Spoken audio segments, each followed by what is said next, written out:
Well, welcome to the Business and Sequins podcast. Oh my goodness, I am so excited to have video ninja herself, Rebecca Saunders, in the studio. Welcome to the Business and Sequins podcast, Rebecca, or Beck. Thank you, Jo. I'm so excited to be here. It's so much fun. Oh my gosh, it is. And thank you for I love being around people like Beck. She just pushes you outside the square. She is a ninja when it comes to video. I took one of her master classes, about a week ago, I think it was. And I just sat there just taking notes. And then I think it was 2 or 3 days later, I just messaged her and said, oh my gosh, I've already recorded 10 videos. Like, I was just so excited. And she just pushed me outside the square again today. So we are trying new things. And here we are.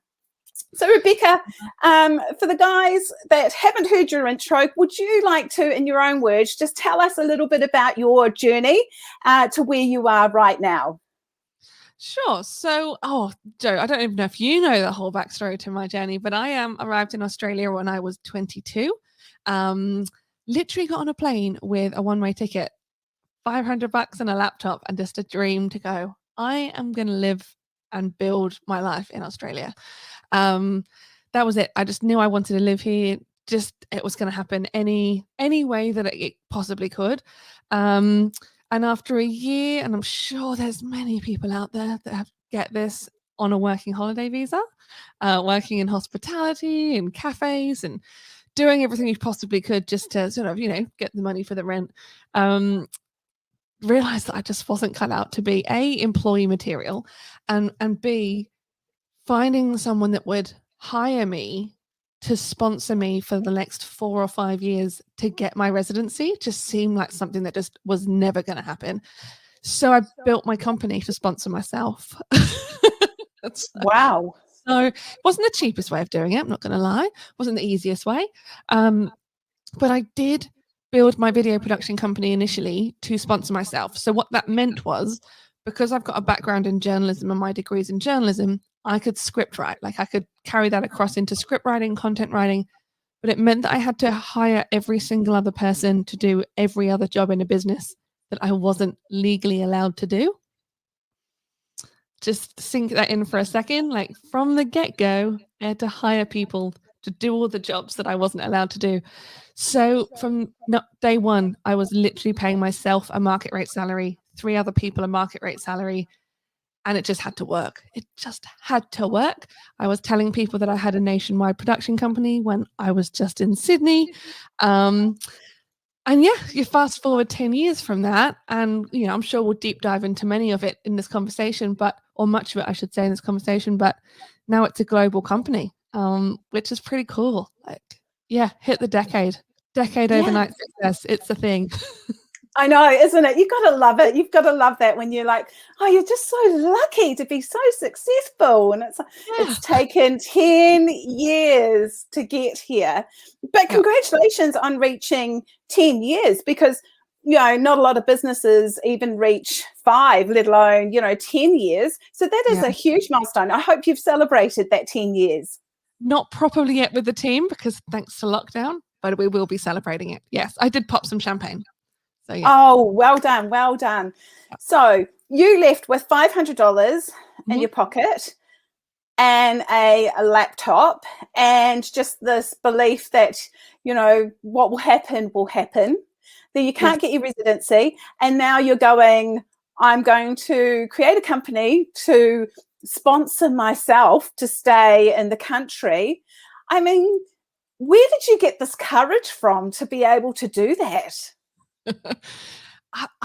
It just had to happen. I really don't know. I think if I deep dived a lot, there's been a lot of resilience and courage building, I guess, through having alopecia as a kid. Like if you kind of deep dive into just getting up, keeping going, like ignoring what people are saying, doing something differently, being different, I think builds that resilience in a sense. But at the time, and I'm saying that off the back of the best part of a decade of self-development in learning this stuff as I've built the company. But at the time, I was just so hell-bent on, I'm staying in Australia. That's where I'm going. That is literally where I want to live. and nothing was going to get in my way. I was just stubborn, I suppose. I love it. I absolutely love it. And so just circling back, for any of our listeners who can't physically see Beck at the moment, she is just the most beautiful presence of empowerment. So as Beck said, she had alopecia as a child. Was it something that you've had through all your childhood, or was it something that just came on? Came on when I was about 7. So there's Wow. varying different stages of alopecia. There's the partial hair loss, and then there's full hair loss, and I think there's probably something else as well. There's 3 of them. I just don't know all 3. But I have complete, so alopecia universalis, which means I've got no hair anywhere. So all these people struggling in lockdown with the hairdressers, just not really my thing. It's not really causing me any issues whatsoever. Well, that is lucky. Yeah, I can laugh about it now. Yeah. But yeah, since I was 7, so the best part of 25 years. Wow. That is huge to grow up with, and I just love how you have just gone, that's it, this is me, this is who I am. And I love how boldly you are standing and who you are, because you are just beautiful. So I have to just tell you guys, when I first met Beck, we went to a retreat just earlier this year, and we met for the first time personally, and Beck was just standing there in this just most beautiful, what was it? It's like a dress. A caftan, I think. Yeah, a caftan. And she just looked like this absolute beautiful goddess. And I just looked at you, I just thought, oh my gosh, you are bold, you are empowering, you are just wonderful. And I love that you've just taken on this whole new brand and you've just stepped into it. So, well done. Oh my goodness. So tell us about your company. What does your company do? Tell us all about it.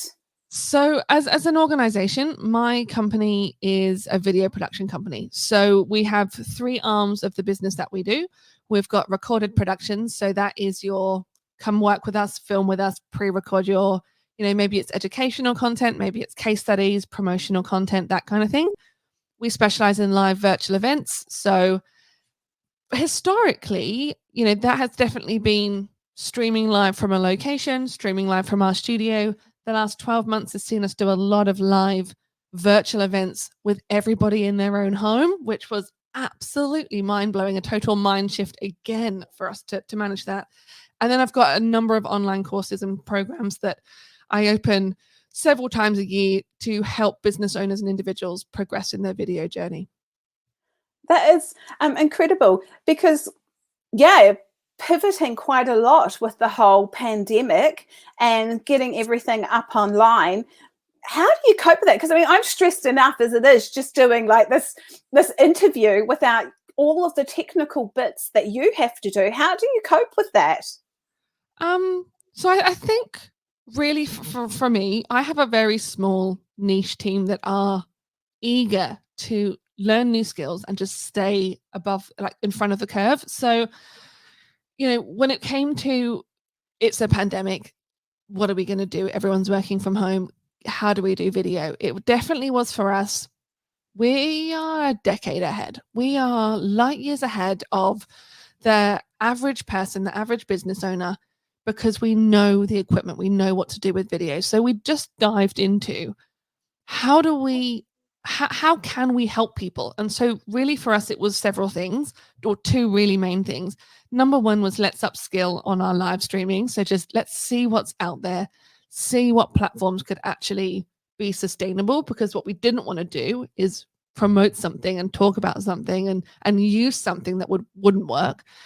And then the second thing was I just opened up my calendar just to say, if you've got a question, come and ask, just come and have the conversation, because you don't know what you don't know at the end of the day. And also for me, no question's too silly. When it came to just seeing businesses just have to close doors and almost fall apart, if I can help you with 15 minutes of my time, you can have 15 minutes of my time. And that's really how us as a team sort of took the pandemic and ran with it. And for us, the live streaming, the ability to have crews across the country and across the world has helped us a lot and helped quite a lot of our corporate clients.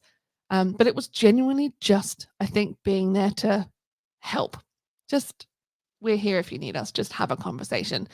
It wasn't pick my brains for hours and hours and hours. It was, you have 15 minutes, we can solve this, and you can either go yourself or we can help you with this. But it was definitely just opening you've got 15 minutes of my time. And that helped a lot. That is so good. But also too, 15 minutes, you're able to get out to a lot of businesses and with 15 minutes. Yes. Yeah, I love that. And I love that you've set boundaries as well, going, you've got 15 minutes. We can do this really, really quickly in 15 minutes if we're focused. Love it. And no one has actually broken that boundary for me. No one, they haven't really gone above that. No one's got annoyed that I've said, I've got to wrap this up, I'm really sorry, or, anything like that. So I'm really grateful that it's been respected. Yeah, but that is the whole thing, isn't it? Setting boundaries. And if everyone's aware of those boundaries, then they have the healthy boundaries. It's when people aren't aware of the boundaries and then you say, look, I've got to wrap it up. That's when, we start getting into trouble if we're not clear about those boundaries.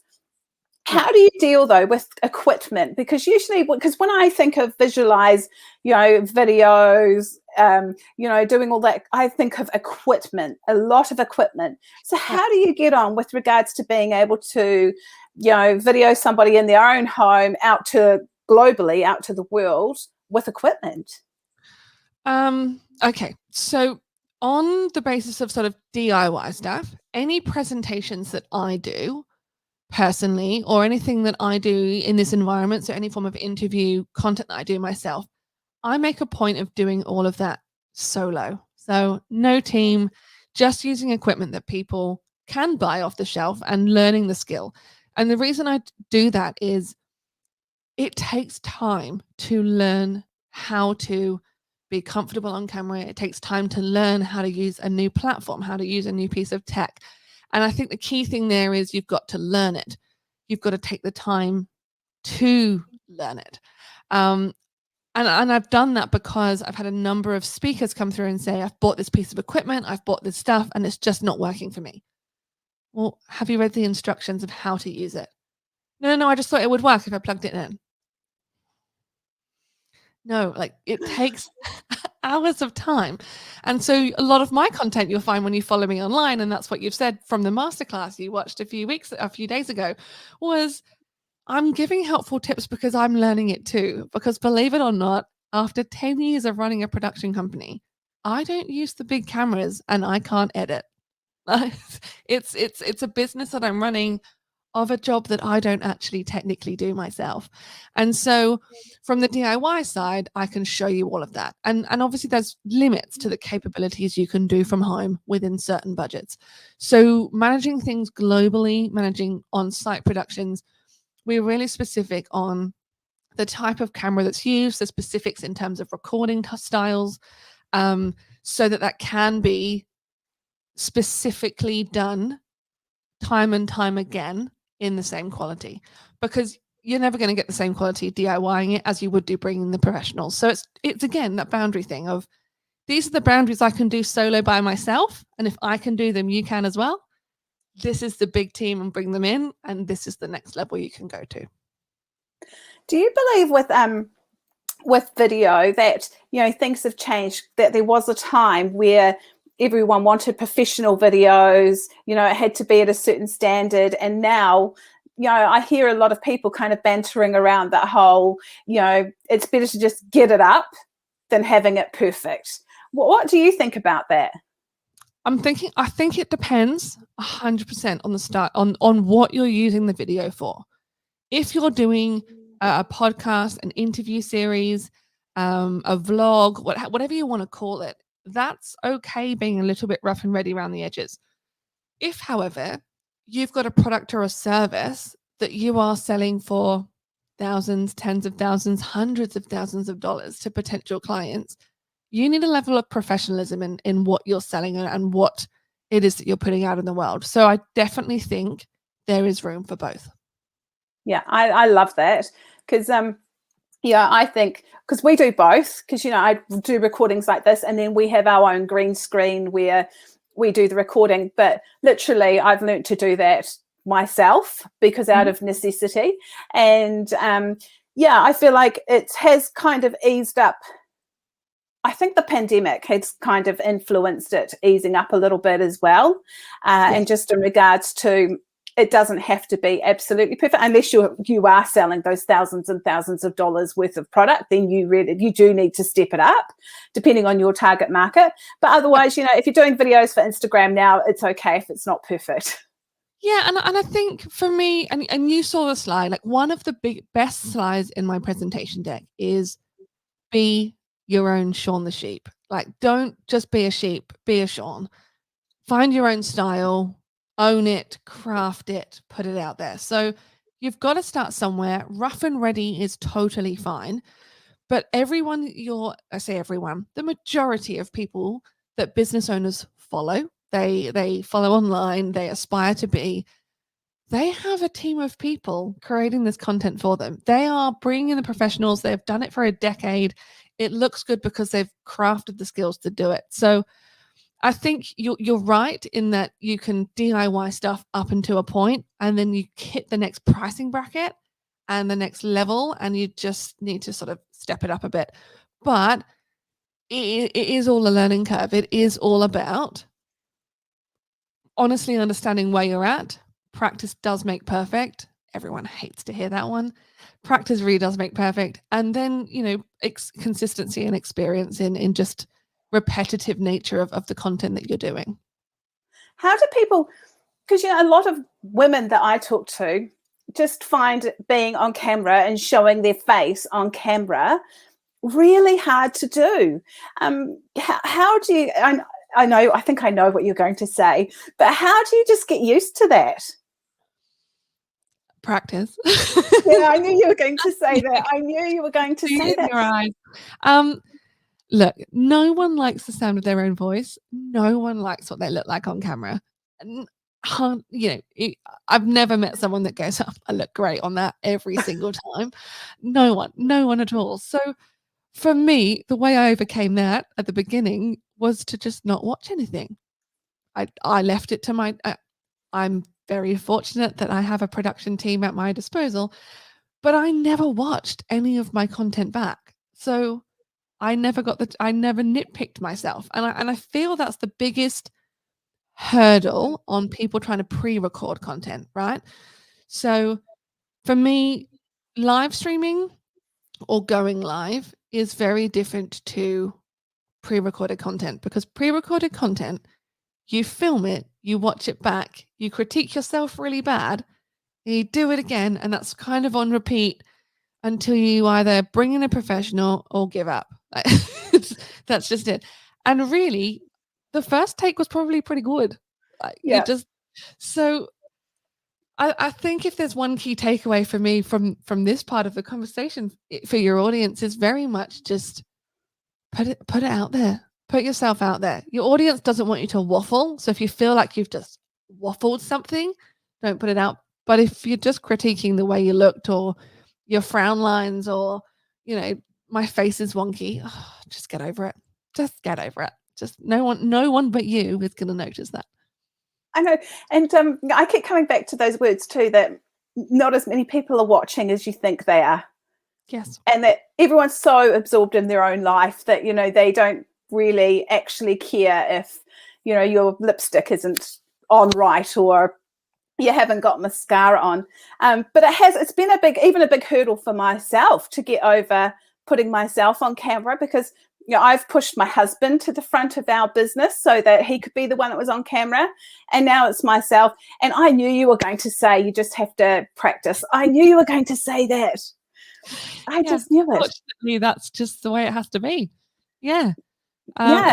Practice. And I found too that for videoing, especially for doing stories and stuff like that, if I'm doing something else, it takes my mind off the fact that I've got a camera sitting right in front of me. So I like walking. Walking, I reckon, is the best tip if you want to do lives. Walk and do your live or your video, and then you're not concentrating just on that one video, that one thing that's going on. I think you can overthink it. You can get stage fright in your own home in front of your own camera. So just, hit that button, hit record, send it to an assistant, send it to a friend, push the go live button. You've just got to do it. You've got to push through. Do you do reels or anything like that on Instagram? Do you do that kind of stuff? Yeah, I have. Not to your level though, Jo. Like not to Well, your level. well, I've been fired by my level. My family fired me at doing TikToks with them after standing on one of the children's toes and then kicking the other one. They fired me and said I was out of the group. So it's probably not a good level to be trying to get to. No, but you were definitely taking them to a whole new level. I do them occasionally. I have a number of them lined up for my launch week happening in 4 weeks' time. So yeah, for me, it's a whole different mind shift with Reels though, because it's something I specialize in educational content and big format content, right? Like I can make you look and sound incredible. I can create video content for you so that your brand doesn't look like anybody else's. So you'll never get oh, that was a Rebecca Saunders production. You'll get ooh, who did your videos? Like there's no stamp of my style on any piece of content that I produce. And so trying to get my head into just reels and doing things to the beat of the music, that's what editors are for. that's their job, not mine. Yeah. So it's been a mind shift to try and figure those out. I know, because I'm a bit like you too, where I'd rather take the reel out, put it into, Premiere Pro, which is a video editing software, and put it in there, then fix it all up, put all the words in and get it all animated and everything properly, and then put it back into Reels. Whereas you can't do that. You can't do that in Reels, and it's kind of... You kind of can. But can you? People notice. And that's the problem. It's not native to the platform, and so people notice. And yeah, you can spend a lot of time. I mean, I spend hours watching them. I really have to stop. Just deep diving into watching reels back to back of an evening. But yeah, again, Jo, though it takes practice. If you can batch film a lot and just get them done, perfect. Yeah. So if somebody was to just start doing, wanting to put together a little sort of a bit for their company, just sort of a little, branding short video for their company, where would they start? Okay, so I've got 2 starting points depending on what you're wanting to do. So if you're wanting to sort of do more DIY stuff, I would definitely, or a regular piece of content, I would be looking at your frequently asked questions. What are the questions that your audience or your current customers are constantly asking you? And then create content to answer those. So I normally get people to start with 12. They write their 12 questions. They film 12 videos. They release one a week. And all of a sudden, they've done a quarter's worth of content. And if you take one step up from that, you can either keep asking and what do you want me to answer? What are the questions you have about my company? Or you can just answer the exact same questions again in a slightly different way. And so that sort of is your basic point of if you've got video on your to-do list and you just don't know where to start, that would be my starting point. That could be a piece of educational content that you put on your newsletter. It could be a live stream. It could be a podcast that you record like we're doing now. Any of that kind of stuff. Frequently asked questions is your starting point. And then if you've got a little bit of budget, I would be putting that into getting a promotional video for your brand. So who you are, what you do, why you do it, why should someone work with you? And that's something that a supplier, a professional production company or a videographer will be able to help you craft that story and design it in a way that sells your brand the way you want the story to be told. Oh my goodness, I love that. And so you have got your course that's opening up. I do, yeah. Tell us all about it. Because there might be some people who are listening who are going, actually, I'd like to put together a branding, tell us all about it. Yeah. So the Video Accelerator opens 3 times a year. It's opening again on the 2nd of November for the last time in 2021. And it's essentially a 6-week tailored program where you get video modules taking you through how to get started. Like you go through my entire scripting system, and scripting it could take on a whole podcast, Jo, right? It could take hours, but whether you script it or whether you bullet point, there's a whole thing there as to what you should be doing to get most out of your videos. There's 1 week where we talk about filming and editing because, like I said before, I don't want to overcomplicate it. I want you to be able just to get it done. So I give you all those hacks. And then we talk through live streaming and how to multi-purpose those videos. And all of that is across 6 weeks with Q&A with me live once a week. You get access to that content for 12, and then we can, you can join my video club ongoing afterwards if you still want to spend time with me after that. But yeah, 6 weeks, and I just want you to nail your video content. Just get the courage. Step up, step out. Yeah. I love that. Step up, step out. I love that. In 6 weeks, boom, done. Mm-hmm. Yeah, before bring Christmas. On 22. Yeah. I know. Ready for 2022. Oh my goodness, done. Because the whole thing, like even my husband, when we record for him, he uses like a PowerPoint thing that he's got that has points on it, bullet points. He's very good at memorizing the content. And I have just started with a teleprompter. Yeah. And so for those that don't know, the teleprompter, it scrolls up and it gives you all of the words. But getting it to the speed that I talk on the teleprompter has been an absolute mission, because I slowed it right down, and then it would be all right halfway, and then I'd get halfway through and it would be so slow, and it was and it took me about 10 goes to finally realize where I should have it on the sliding scale of speed. But it's not easy. No, and it is. There's a whole way of writing a script for a teleprompter so that you don't have that. There's ways of typing it so that it's the right speed all the way through rather than just part of the way through because of the way that you structure sentences. But you're right. Your hubby is probably really attuned to presenting to PowerPoint slides, and so he knows that those visuals of that PowerPoint slides is half of his notes in his head. He just needs those other 3 bullet points to make sure he's on message, if he starts to wonder a bit. So yeah, there's pros and cons to both. Yeah. I'm still unsold on the teleprompter. I kind of do like to wing it a bit, but then I do think to myself, when I get off winging it, I think to myself, I missed the key points because I was winging it so much.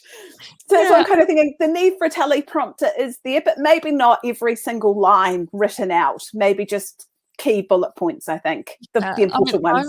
I am a huge teleprompter fan, and I have used them for years. I love it. I love, for me, I script my videos when I'm on my morning walks. So I will voice memo my content, get it transcribed, put it into notes, write that as a script, and then read it out professionally. So there you go. There's one step of the scripting system there. Voice memo your notes, turn it into a script, and then craft it. And yeah, I absolutely love it, particularly for me. So I can go back now and re-record all of my course content completely hair-free in exactly the same way because it's all there, all scripted, ready to go.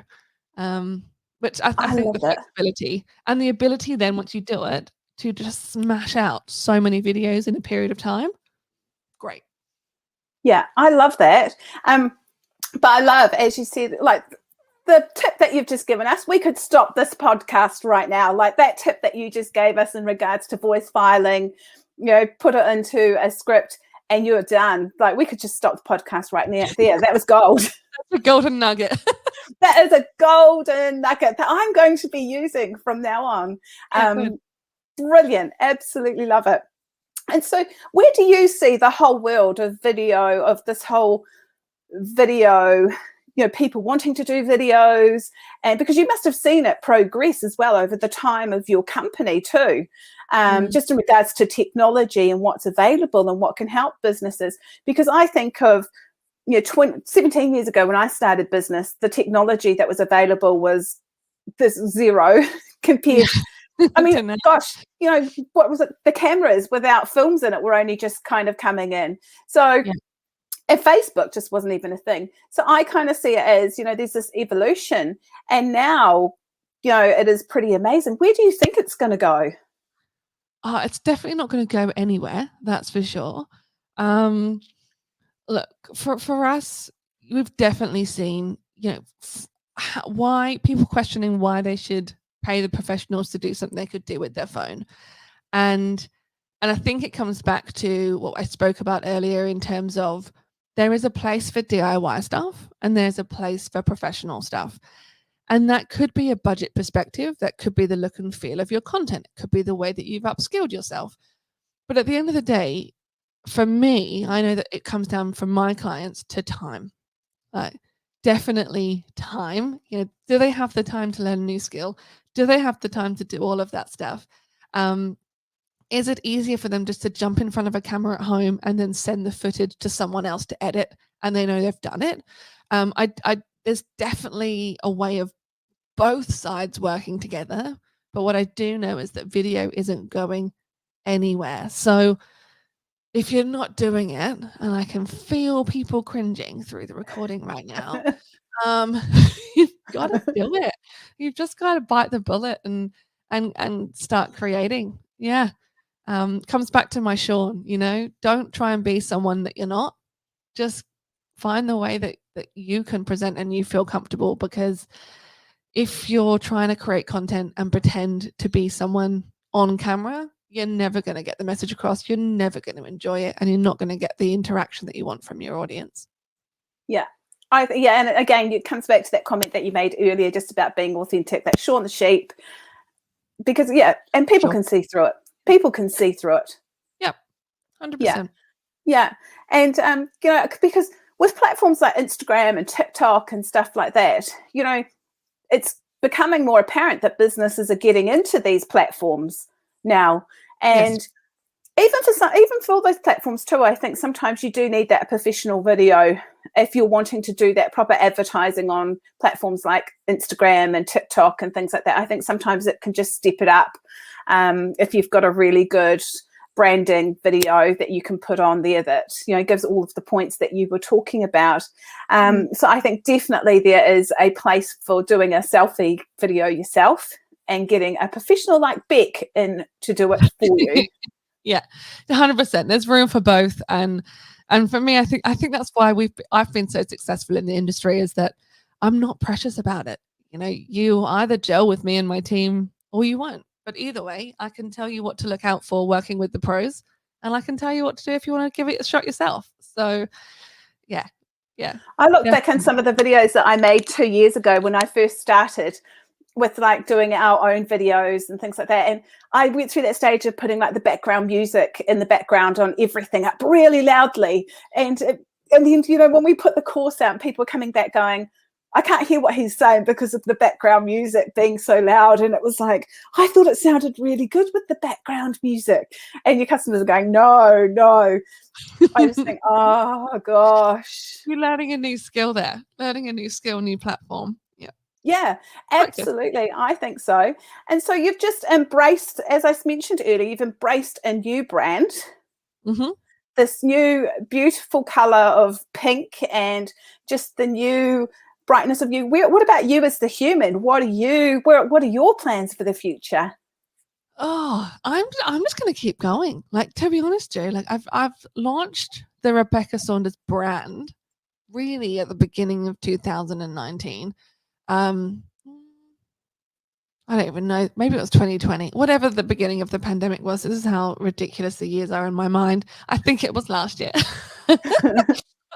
And I've only just really stepped out as me to go and do something different, step up as me, and be my authentic self on camera and on my photos. So I'm just excited to see where that energy takes me. I put those photos out of me without any hair on my social media platforms, and they've just gone nuts with people saying thank you for being so inspirational, thank you for stepping out, thank you for being courageous and showing, you know, flaws, for want of a better word. I don't think anyone put it that way, but for me, I felt that way of just, oh, fuck it, let's just put it out, let's just press the button. And I pressed the button live, and I just walked away for 48 hours and just thought, I'm not gonna look.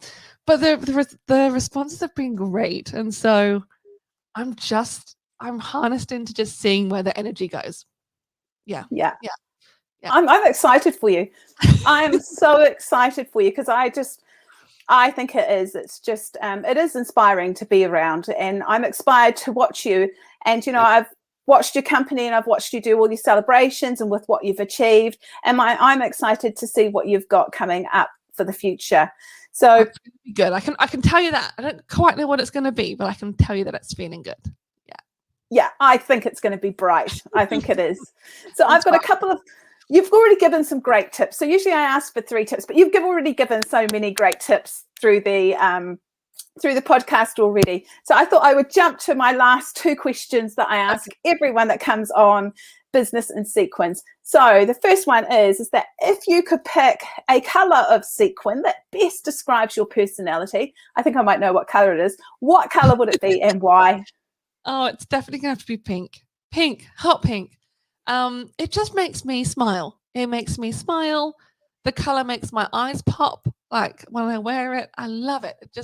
If it makes me smile, the energy shines through, and it makes my customers smile too. So, yeah, definitely bright, shiny pink with extra glitter. With extra glitter, I love it. It is. It is uplifting. It really is uplifting. Yeah. Yeah, I'm right there with you. I'm in the pink style too. And then also too, we do a sequin scale of 1 to 10, 1 being that you're finding it hard to pull yourself out of bed in the morning, and 10 being that you're dropping glitter everywhere you go and life is so good. Where do you feel your life currently sits on that glitter, on that sequin scale? you know what? I'm gonna put mine at a 9, if not 9.5. The half and that little bit at the end, it's just because I can't walk far enough from my home to spread glitter further in a big way. Yeah, 100%. There's glitter everywhere and I love it. Love it. I do too. Oh my goodness. Oh, Beck, if I could give you a hug right now, I would. So, I can feel it. yeah, I just love talking to you. So thank you so much for giving up your time on the Business and Sequins podcast. I've loved it. And oh, look, you've given some great insight there. And I think that the listeners will be able to take away some fantastic tips in there as well. Thank you so much. And I can't wait to do another interview with you in the future as well, and just have another chat to you about where you are and the travels that you've gone through with your business, and even deep dive even further into the whole video, because I find it so fascinating. But it's a day. Yeah, let's do it. It's a day. It is. But thank you so much for coming on, Beck. Thanks, Jo. Thanks for having me. Thanks for listening. Oh, yeah. Well, it was worth it. Thank you so much. Okay, bye. Bye.